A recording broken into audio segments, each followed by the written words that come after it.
All right, good morning, grade 6. Welcome to this week's lesson of Natural Science, grade 6. I go by the name of Karabo Fiona Khashani. My presenter handle on Instagram goes by KB_Khashani. And on Facebook, you can find me on Karabo Fiona Khashani. Please do remember to follow us on social media. That's Twitter, Facebook, and Instagram for the latest links and all the information that you need to know. And if you do happen to not be tuned in, you can always find the videos on those sites. All right, without wasting any time, let's get on to today's lesson. All right, so at the end of the lesson, you'll know why clean water supply is so important and how it is cleaned, the effects of mixtures and the effect on the environment. Oops, sorry. Yeah, all right, that's what you'll know for the end of this lesson. It just happened if you actually tuned in on Friday. Unfortunately, we did have a bit of a technical issue and could not get through the entire lesson because of the glitches that we had. So I'm from where we left off on Friday, because that's very, very important for us to know before we can move on to the next topic. All right, so for those of you who have watched this lesson already, and were a part of last week's lesson, just please bear with me for those that haven't, but we do need to just cover the rest of the topic in order to move on. So I will just quickly move on to the slides until I get to where we stopped last week, Friday, just so that we can just run through smoothly. All right, please remember to just keep your questions and everything that you have towards the end of the lesson. So do take out your notebook and a pen and just write down all the questions that you have for me so that I can address them. All right, so I will move through the slides. I will just give them a quick read and I'll let you know when we're actually going to start the content where we stopped last week. All right. All right, so basically we spoke about water resource and how water is just so important for the environment. And we also discussed how water might look unsafe, but it is safe to drink. All right, and water might look clean, but has germs which make it unsafe to drink. So I actually gave an example last week of 2 glasses of water. One glass of water seemed clean because it was clear.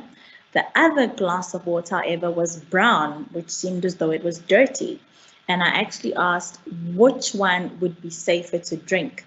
A lot of the students said the glass that looks clean, just like at the bottom of your screen over there, there's 2 glasses. And a lot of the students said the glass that looks clear looks a lot cleaner to drink because, you know, it looks like it's just normal water. So water might actually look clean, but actually it's not safe to drink. And water might look unclean, and obviously it might just have germs inside to make it unsafe to drink. All right, so you might find a situation where, you know, you're out in the forest and you come across a muddy lake and you're very, very thirsty. All right, you're going to have to think of ways to make sure that that water is safe for you to drink. All right, it is just a stream with mud, but obviously could contaminate other pollutants inside the water. Now, there are 5 steps or processes in the treatment of water. So for water to be clean, it has to go through 5 processes. And these 5 processes actually happen at the water treatment plant. This is a special place or a special area where water is cleaned and made safe for us to drink in order to reach our taps. So the first process is actually screening. And maybe I will ask you towards the end if you remember what screening is. All right, so maybe you can just let me know what you remember by the word screening. All right, there's also filtering. That's the second step that makes up the water treatment process. There's aeration, all right, which is inclusive of bubbling the water, just like that picture on your bottom right. Settling, this happens when water is placed in large tanks and they let the water settle. So all the heavy substances and all the dirt actually sinks to the bottom. And you might find that there's just small little particles that are floating within the water that could not be sunk to the bottom. And lastly then, disinfection. This is when they add chemicals to actually kill the remainder of the germs to make it safe for us to drink. So please do remember those 5 steps and those 5 processes: screening, filtering, aeration, settling, and disinfection. This is what happens all the time, and it happens at the water treatment plant to make the water safe to drink. All right, now this is just basically the steps of actually what happens. All right, so this is just more of a more detailed. You're obviously more than welcome to just copy this down just to help you to know what goes where. So obviously the first thing is that water starts in a river or a dam. So where we get the water from could be from a river or a dam, or even from the wastewater. This could be water from our kitchens and from our bathrooms. All right. Then water is pumped to the water treatment plant. These are obviously large areas where there's just these big machines and people working there, and it's called the water treatment plant. Now from there onwards, screening starts to happen. And if you remember on the previous slide, I asked if you remember what screening is. Here we go. So screening, basically water flows through a giant sieve. So if you all know what a sieve is, like if mom is baking and she's trying to separate the flour from the sugar maybe or something, or just to check that there's nothing in the flour, she will use a sieve. Now with water, the water flows through a giant sieve. Actually it was on the previous slide, so on my bottom left over there is an example of a giant sieve. All right, that over there is what happens is the giant sieve traps all the large particles, but all the small particles can still actually flow through. So as you can see on the bottom left, there's all sorts of stuff that are actually stuck there that couldn't go through. Right, so that's what's considered to be the giant sieve, and that is the process of screening, that all the particles and all the particles that are big enough cannot actually go through to the next process.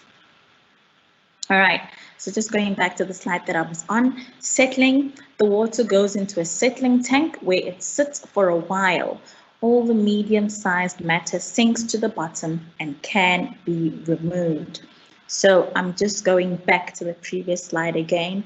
The third picture, the one next to the glass, the glasses of water, it looks like it's a swimming pool actually, like it's a swimming pool for gala where you can have gala races. But that's actually the process of settling.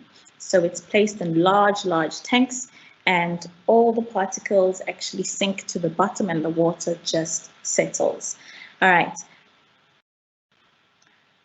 Then moving on to aeration, the water now contains only small pieces of matter. It is pumped into a tank containing useful bacteria which break down the last bits of solid matter. Bacteria need oxygen to survive, so air is bubbled through the water. That's just a picture of the picture. Sorry, that's just a picture of what the aeration looks like on my bottom right. And that's the water being bubbled, and all the bits and pieces get left behind. Then we go to filtering. Water flows through a filter of sand and gravel. This filters out the rest of the particles and last of the bacteria.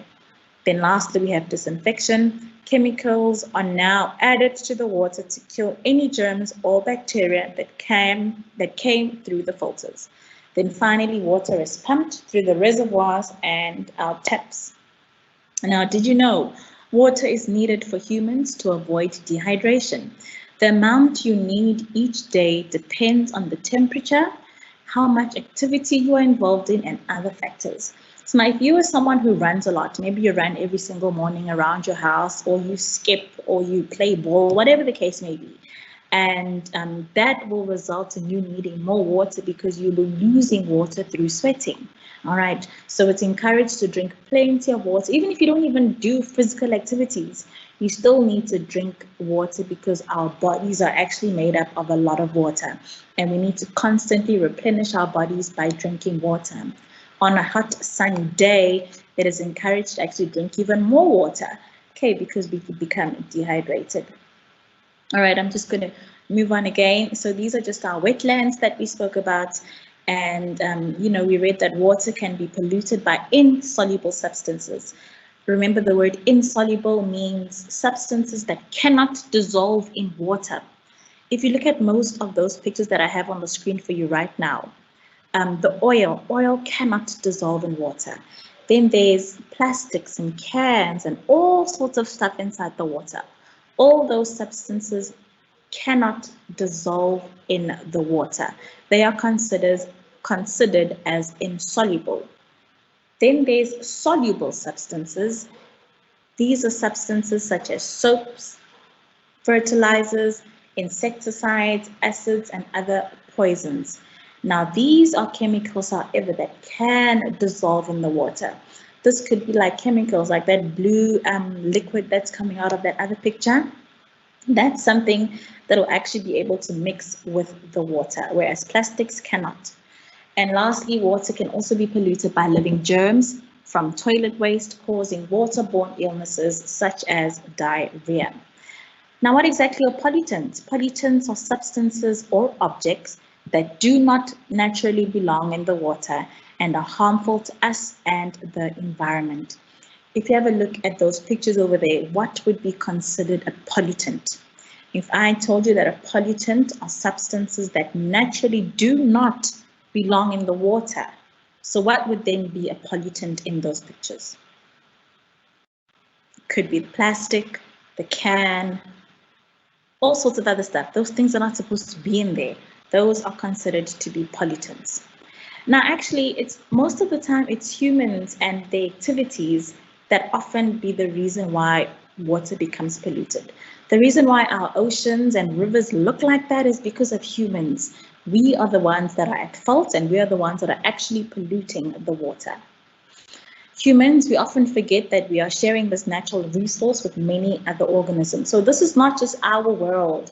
We are sharing it with other organisms that need clean and fresh water too. And we tend to forget that. All right, then wetlands. All right, now wetlands are actually large areas with large bodies of water, and they basically used to just slow down the flow of water. Now, an area is a wetland if it has the following: waterlogged soil, water-loving plants, and high water table. All right. Now, wetlands are like giant sponges. Wetlands slow down flood waters, and wetlands are natural filtration systems for purifying water. Now, there are temporary wetlands which are only wet for about 1 to 4 months of the year, so they are not wet all the time. Then there are seasonal wetlands which are only wet for about 5 to 11 months of the year. And lastly, permanent wetlands which are wet throughout the entire year. Right. Then there's something that we also learned about, which was dissolving. Now, a solution is made when one substance called the solute dissolves into another called the solvent. Now, dissolving is when the solute breaks up from larger crystals of molecules into much smaller groups or individual molecules. You might find that you're making a cup of tea and you're adding some sugar outside, then you're adding some sugar, and you'll actually realize that if it's brown sugar, it'll take longer to dissolve. And if it's white sugar crystals, it does dissolve much quicker. This breakup is caused by coming into contact with the solvent being the water. Substances dissolve when mixed with water and will seem as if they have disappeared. However, they are still there, but the particles are so small you can no longer see them. As soon as you mix sugar with water, you actually cannot even see the sugar anymore. It looks like the sugar has actually disappeared, but it is actually there. Now, the rate at which a substance dissolves is affected by 3 factors. It could be the temperature of the solution. If the water is hot, the solute will dissolve quicker, but if the solvent is cold, it will dissolve less quicker. All right. Then whether or not the solution is stirred. Now, if you're stirring the solution, obviously the sugar will dissolve a whole lot quicker, but if you're not stirring it, it won't dissolve as quick. And lastly, depending on the size of the solute. If it's large crystals, it will take longer. And if it's small, it will be a bit quicker. I remember now, this is where we stopped last week. So what is the difference between dissolving and melting? Melting involves a change of physical state of the substance from a solid into a liquid without the use of a solute or a solvent. Now, with melting, usually it happens changing of state from a liquid or from a solid to a liquid such as ice. If I put ice outside in the sun, it will actually melt. But if I put a cube of ice inside tea, it's going to dissolve. All right. In order to dissolve something, there needs to be two substances, a solute and a solvent. Whereas to melt something, you only need one substance. Now, what are soluble substances? Now, if you remember from the previous slide with the water resources, I gave an example of soluble resources. Those are the ones inside our lakes and rivers, the ones that can actually dissolve. So soluble solids can dissolve in water. The substances in solutions cannot be separated by sieving, filtering, hand sorting, settling, or decanting. All right. Some solutes can be recovered by evaporating the solvent. When substances dissolve, solute particles become dispersed in the spaces between the solvent particles. So soluble substances are those that can dissolve in the water. Just remember those. All right. Now we have a word for substances that form solutions when they are mixed with water. These substances are called soluble substances. Now if substances are mixed with water, they are called soluble. Now these are substances that can actually dissolve. Substances that do not form solutions when they are mixed with water are called insoluble substances. All right, now some solids will not form a solution in water, and then a solution is saturated when no more solute can dissolve in a given amount of water.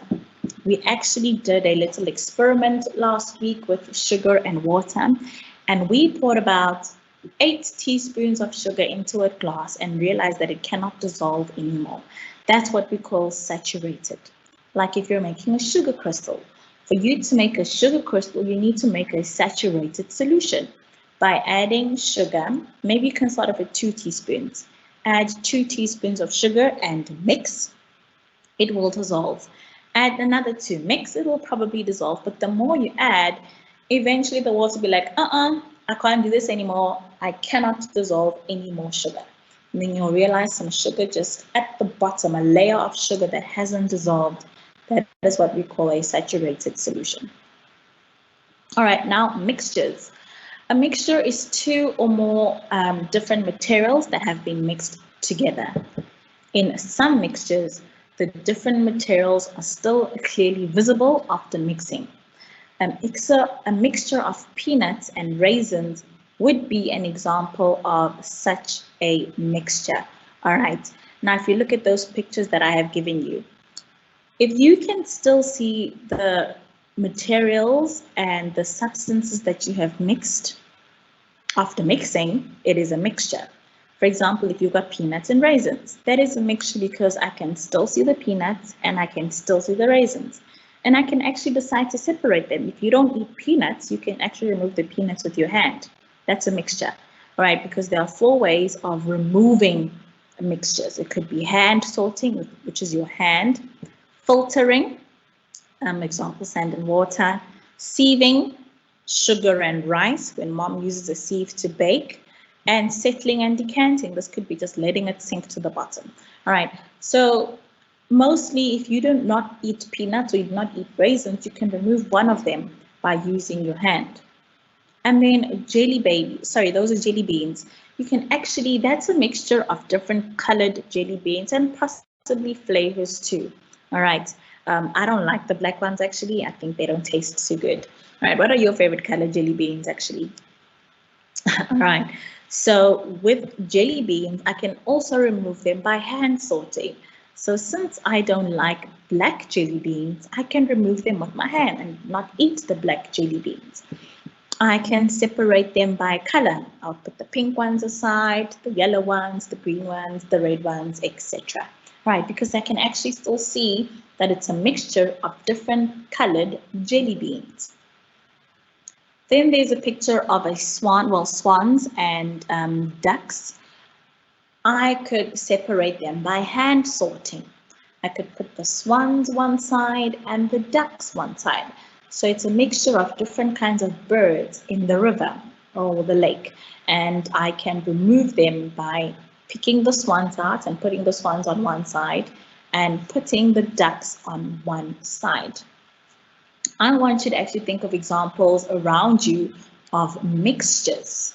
All right, something that is mixed up together, but you can still separate them because you can still see what has been mixed. I'll give you my example, which was, previously I had a basket full of balls. I had baseball balls, netball balls, and soccer balls, as well as tennis balls. Now they were all just all over the show and they were all mixed up in my basket. And eventually I decided to put my tennis balls one side, soccer balls one side, and that is mixture. That's a mixture of different kinds of balls. And by separating them would just be by taking the tennis balls and putting them one side, basketballs and putting them one side. So I want you to think and look around you. What is a mixture that you can see that you can actually still separate? Have a look in your kitchen, maybe your breakfast was a mixture. Maybe you had a fruit salad, who knows, right? So think about mixtures that are around you, mixtures that you have eaten, mixtures in your bedroom, mixtures in general life that you have come across and that you can actually remove and separate by using 4 different methods. All right. All right, let's just move on to the next slide. All right, matter. Remember, this is just a revision of all the content that we have covered, but we need to know all this revision just so that we can move on to the next topic. So we have covered the topics that I've spoken about already, and this matter is one of the topics we have spoken about as well. So that's, I'm just going to thoroughly go through it. Now, matter is everything that is around us. Everything is made up of matter, and matter is everything that takes up space. If you are sitting on your table right now with your phone or your laptop or your tablet watching this, it's all matter. The fact that you've got your book in front of you, your laptop in front of you, it's taking up space, making it matter. All right. Now, matter can be solids, it can be liquids, and it can be gases. Now, a solid has a definite shape. No matter what you do, it's going to stay that shape. No matter what you do to that laptop you're using or that tablet or your cell phone, it is going to stay that shape. Try melt it. Probably, I don't know. Look, I don't know why you'd want to melt your electronic devices, but it's going to stay that way. Now, the molecules are packed tightly together and are arranged in regular patterns. The molecules vibrate in a fixed position. With your liquids, a liquid has no definite shape. It takes the shape of the container it is in. The molecules are further apart and are not in any particular pattern. The molecules move and slide over each other. When you're making juice, if you decide to put juice inside a round bowl, the juice will take up the shape of the round bowl. If you decide to pour your juice inside your shoe, it's going to take up the shape of your shoe, all right? Whereas a solid, it stays that way, such as your chair, the books, your pen, etc. A gas has no definite shape. Just like a liquid, it has no definite shape. It takes up the shape of the container it is in and spreads out to fill the container. The molecules are much more further apart and the molecules move about freely, like blowing up a balloon. You might find that you've got an elephant-shaped balloon, a heart-shaped balloon, and a squiggly-shaped balloon. Now, if you had to blow up these balloons, it's obviously the gas is going to take up the shape of the balloon. All right, that's what is going to happen. So depending on the shape of the balloon, and if you fill it up with gas, it will take up that shape. So with matter, just remember that there are 3 states of matter: solids, liquids, and gases. And they all have different kinds of properties. There are some solids, for example, like ice, that can change from being a solid to a liquid. So I want you to think of examples of materials that you have in your room, your kitchen, wherever it is, that are solids and can be changed to a liquid or a gas. Think about it. Maybe you've got juice. How can you change your juice from being a liquid to a solid? All right. So I want you to give me examples of substances and materials that you have around you that can change the state that they are in. And also just tell me how. All right, now here's a bit of homework that you've got, but we're actually going to discuss it today. All right, I want you to write a brief paragraph. So we're actually going to, maybe just type it down and let me know, explaining the content you have learned this week. All right, well, the past week. I want you to include all the important words. We spoke about solutions, saturated, we spoke about wetlands, we spoke about waterlogged. We spoke about dissolving. There are so many important words that we spoke about, all right? I want you to include that in your little paragraph that you're going to write and read for me, all right? And I want you what you found interesting and what you will always remember, all right? So I want you to think about all of that. And we're actually going to use the rest of the time that we have now to, just to ask any questions and just so that I can also address any clarities that you do not have, and if you need me to assist you in any way, all right? So just, have a think of that, of any questions that you might have that we can talk about, and we can move on from that, all right? Now, just a little recap, we have reviewed the following topics. Solutions, we spoke about that there are different types of solutions, insoluble and soluble solutions. I hope you do remember the differences.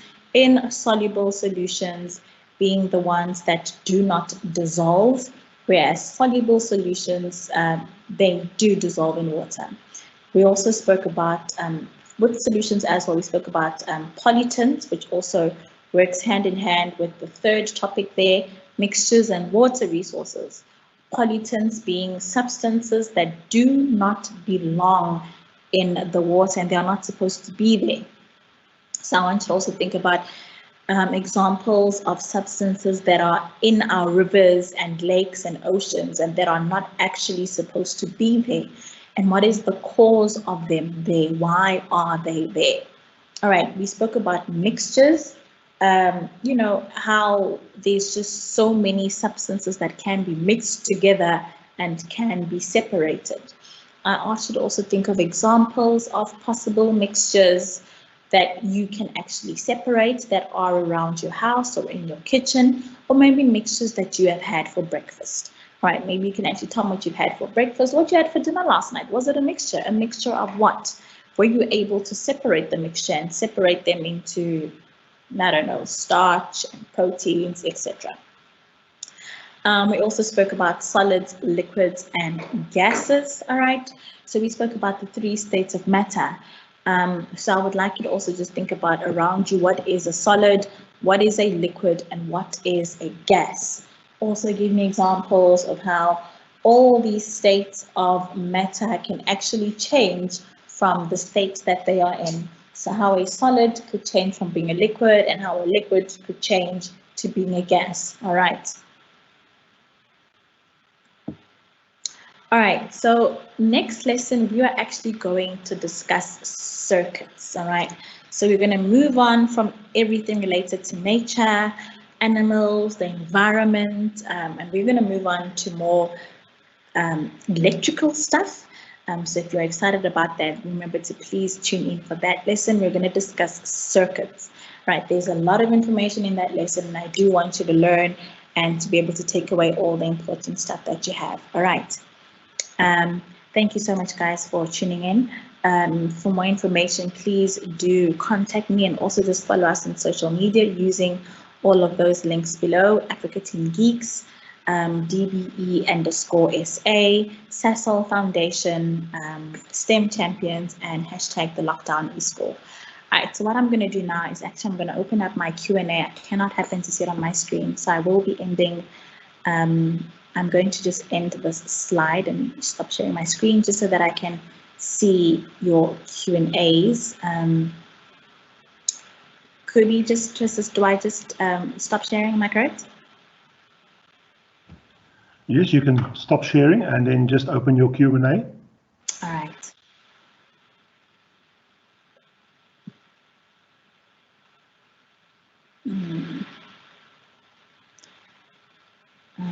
Let's do that.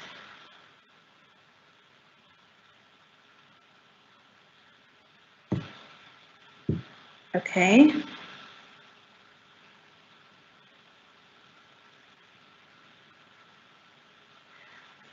Right. So I actually see some of your responses, and thank you so much for actually responding, guys. I'm just going to scroll up to see what we have. Just bear with me a bit.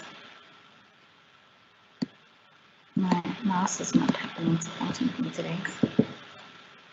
All right. I see someone said that for breakfast they had wheat bix. That's interesting. All right. Now, do you think that wheat bix is a mixture? And by what I know, wheat bix, you mix it with milk and some sugar, I think. Well, I have it with sugar. So can you actually separate the actual wheat bix with the milk? All right. Thank you for that. And then we've got Anonymous here who says that for dinner they had a sandwich. All right, so it's interesting to know then, you know, I'd love to know what was inside your sandwich. You know, was it lettuce, was it tomato, was it some cheese? And were you able to actually separate, would you be able to separate the mixture? All right, would you be able to separate the sandwich, the bread from the butter or the cheese or whatever the case is? All right. Awesome. I'm just going to move up. All right. Someone said JD, they mentioned pencils. So I'm thinking that you're saying pencils would be a mixture. And I agree with you 100%. All right. Pencils will definitely be a mixture because you can separate pencils depending on, maybe you want to use your darker colors, your browns, your black and gray, you separate them by that. Maybe your brighter colors, your yellows and your greens. Or maybe you've got colored pencils, colored pens, and pencils that you want to separate by, you know, putting your colored pencils aside and your pencils aside. That is an example of mixture. All right, Shakira also said a jar of sweets. I'm thinking that would also be a mixture. That is 100% correct. Just like the jelly beans that we had, those would definitely be a jar of sweets. All right, that would definitely be a mixture of some sort. All right, awesome. JD also says that, I think that most of it's a he or she, so please excuse me, that they struggle with solutions.